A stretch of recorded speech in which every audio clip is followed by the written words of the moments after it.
Hello बच्चों, कैसे हो आप लोग। चलो, हमारा जो संधि का टॉपिक चल रहा था पिछले वीडियोस में हमने अपनी स्वर संधि को कंप्लीट किया था। उसी को कंटिन्यू करते हुए अब हम संधि का दूसरा टाइप करेंगे जो है व्यंजन संधि। व्यंजन संधि क्या होता है? व्यंजन का किसी भी व्यंजन के साथ मेल होने पर या किसी भी स्वर के साथ मेल होने पर जो परिवर्तन आता है शब्द में उसे व्यंजन संधि कहते हैं। ठीक है, व्यंजन संधि के लिए हमें ये चीज़ ध्यान रखनी है। हमें पता है कि व्यंजन संधि या कोई भी संधि करते शब्द करते समय शब्द के दो भाग हो जाते हैं, प्रथम खंड और द्वितीय खंड। ठीक है, अब व्यंजन संधि में हमें कुछ नियमों का बहुत अच्छे से ध्यान रखना पड़ेगा। जैसे पहला नियम व्यंजन संधि का होता है पहले वर्ण का तीसरे वर्ण में परिवर्तन। अब वो कब होगा, कैसे होगा, वही हम यहाँ पर जानेंगे। तो यदि शब्द के पहले खंड के अंत में किसी भी वर्ग का पहला अक्षर हो और उसके साथ मेल होने के लिए या तो कोई स्वर हो या य र ल व ह हो या कोई भी किसी भी वर्ग का कोई भी तीसरा व्यंजन संधि के लिए आए, तो पहला खंड का अंतिम अक्षर अपने ही वर्ग के तीसरे वर्ण में परिवर्तित हो जाता है। क च ट त प, ये पवर्ग, कवर्ग, चवर्ग, टवर्ग, तवर्ग, ये हमारे 5 वर्ग होते हैं। तो इनका पहला अक्षर अपने ही वर्ग के तीसरे अक्षर में परिवर्तित हो जाएगा, तो वो हमारा व्यंजन संधि होगा। अगर हमारा पहले, जैसे यहाँ पर इस एग्जाम्पल देखो, दिक प्लस अंबर। अब यहाँ पर एग्जाम्पल में हमारा जो पहला खंड है वो क से अंत हो रहा है और प्लस होने के लिए एक स्वर आ गया। तो अब क्या होगा, कवर्ग का तीसरा वर्ण होता है ग, तो दिस क विल चेंज इनटू घ। तो this word will become dik plus ambar will become Digambar. क बन जाएगा ग, यहाँ पर च होगा तो वो अपने ही वर्ग का तीसरा अक्षर यानी कि ज बन जाएगा। ट होगा तो ड बन जाएगा, त होगा तो द बन जाएगा और प होगा तो वह ब बन जाएगा। ये हमारे स्वर व्यंजन संधि का पहला नियम बन जाता है। एक एग्जाम्पल और देखेंगे हम इसका। दिक प्लस गज। अब यहाँ पर ध्यान से देखो, दिक प्लस गज, ये क से अंत हो रहा है और ये ग से शुरू हो रहा है, यानी कि क में ग जोड़ा जाएगा। अब क का तो जो तीसरा वर्ण होता है वो खुद भी ग है, तो ये क्या बन जाएगा, अब इस आधे क की जगह आ गया हमारा आधा ग और ये गज एज इट इज पूरा आ जाएगा।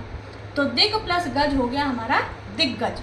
ठीक है, ये हो गया हमारा पहला नियम व्यंजन संधि का।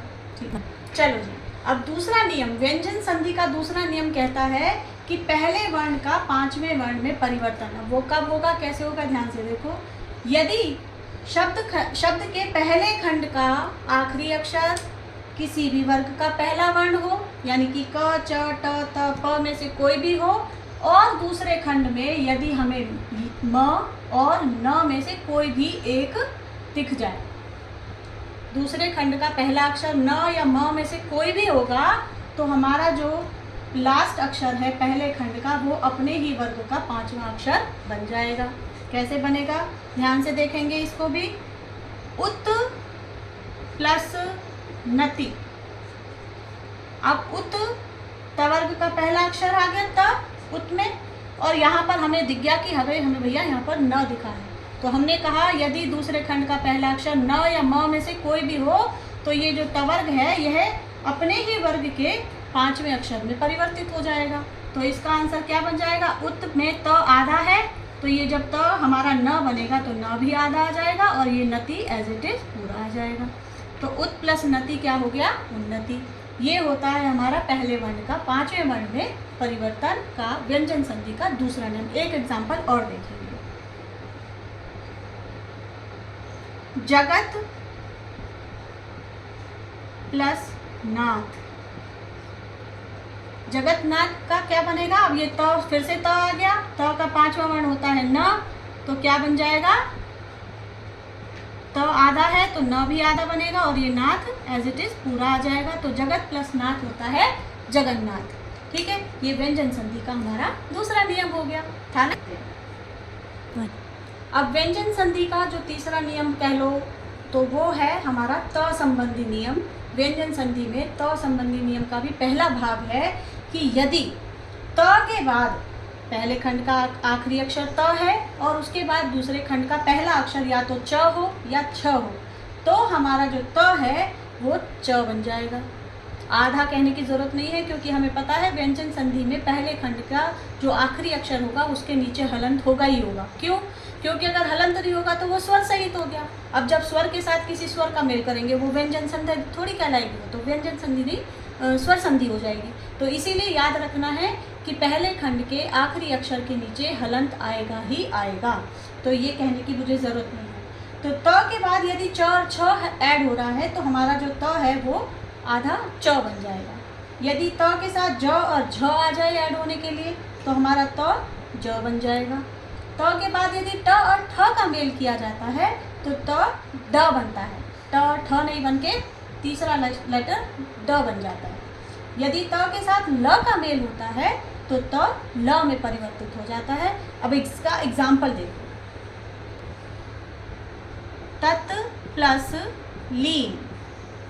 अब देखो त के बाद ल का मेल हो रहा है, त के बाद ल आ गया तो क्या होगा, ये होगा, ये जो त है अब ये हाफ ल बन जाएगा, ये त हाफ ल बन जाएगा, ये बन गया। और ये लीन एज इट इज आ जाएगा, इसमें कोई चेंज नहीं करना है, सिर्फ इस त का ल बन जाएगा, ये एज इट इज रहेगा। ठीक है, तो तत् प्लस लीन विल बिकम तल्लीन।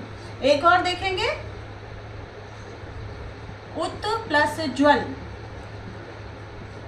उत प्लस ज्वल। अब कौन सा आ गया हमारे पास, ये वाला। त के बाद हमारा ज आ गया तो क्या हो जाएगा, त का भी ज बन जाएगा। अब ये जो त है हमारा ये बन गया ज, और ये ज्वल एज इट इज आ गया, तो उत प्लस ज्वल बन गया हमारा उज्ज्वल। ठीक है, ये हो गया त संबंधी पहला नियम। अब दूसरा नियम क्या है वो देखेंगे। अब व्यंजन संधि का त संबंधी नियम का जो दूसरा रूल है वो कहता है कि यदि त के बाद ये श आ जाए तो क्या होगा, त बन जाएगा हमारा च, और ये जो श है ये छ बन जाएगा। ठीक है, त बन जाएगा च और श बन जाएगा छ। तो कैसे होगा, उत प्लस शिष्ट। अब देखो यहाँ पर त आ गया और त के साथ श का मेल करना है हमें, तो त बन जाएगा च। ठीक है, और ये श जो है हमारा ये बन जाएगा छ। अब ये देखो च जो है आधा है और छ पर हमें अभी आधी छोटी की मात्रा लगानी पड़ेगी, तो हम क्या करेंगे, इसके हाफ च के सामने से इसको लेकर जाएंगे, तो क्या बन गया, उत प्लस शिष्ट विल बिकम उच्छिष्ट।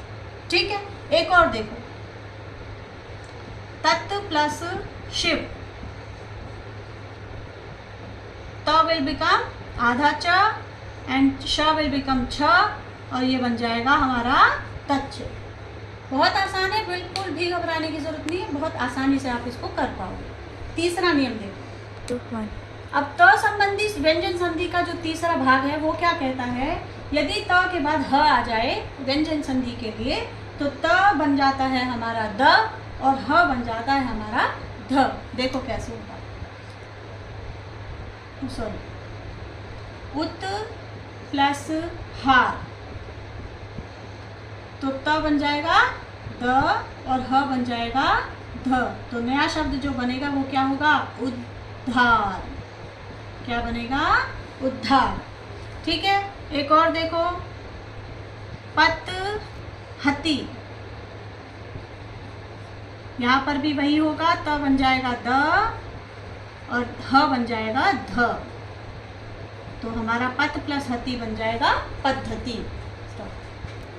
तो ये थे हमारे त संबंधी व्यंजन संधि के 3 भाग। ठीक है, जो बहुत ही आसान है, एक बार वीडियो को दोबारा देखना, बहुत अच्छे से समझ में आ जाएगा, बिल्कुल भी कुछ मुश्किल नहीं है इसमें, और ये हमें समझना बहुत ज़रूरी है क्योंकि अभी हम कर रहे हैं संधि, आगे हमें करनी है संधि विच्छेद, तो उसमें भी हमें ये जो नियम है वो महत्वपूर्ण रहेंगे समझने के लिए। ठीक है, व्यंजन संधि का एक होता है छ संबंधी नियम।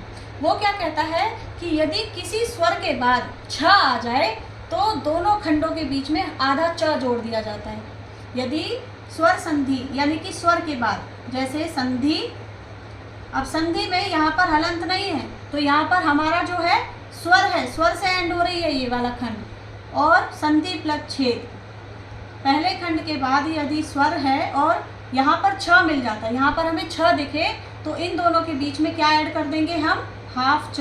देखो क्या बन जाएगा, प्लस छ, तो संधि ये एज इट इज़ आएगा और ये छेद भी पूरा एज इट इज़ आएगा। इन दोनों के बीच में हम इसको ऐड ऑन कर देंगे हाफ च, ठीक है। तो ये बन जाएगा संधि प्लस छेद संधि छेद। एक और देखो, अनु प्लस छेद, यहाँ पर स्वर है उ और यहाँ पर हमें मिल गया छ, तो ये दोनों जुड़ते समय इनके बीच में आधा च हम ऐड कर देंगे, अनुच्छेद, ठीक है।